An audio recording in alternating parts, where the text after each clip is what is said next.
আসসালামু আলাইকুম। আবৃত্তি করছি অত্যন্ত চমৎকার একটি কবিতা। কবিতাটির নাম প্রেমিক।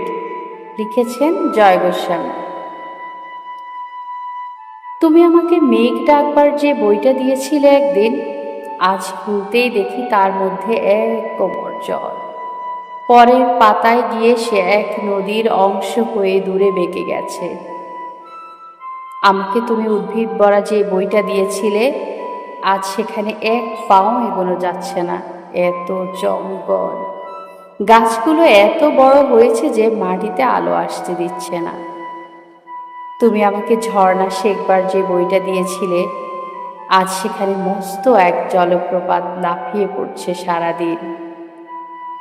এমনকি তোমার দেয়া পেজ মার্কের সাদা পালকটাও যে বইতে রেখেছিলাম, সেখানে আজ কত সব পাখি উড়ছে, বসছে, সাঁতার কাটছে। তোমার দেওয়া সব বই এখন মরুভূমি আর পর্বতমালা। সব বই আজ সূর্য, সব বই দিগন্ত। অথচ আজকে যে আমার লাইব্রেরি দেখতে আসছে বন্ধুরা, আমার পড়াশোনা আছে কিনা জানার জন্য, তাদের আমি কি দেখাবো? তাদের সামনে কোন মুখে দাঁড়াবো আমি? ধন্যবাদ সবাইকে।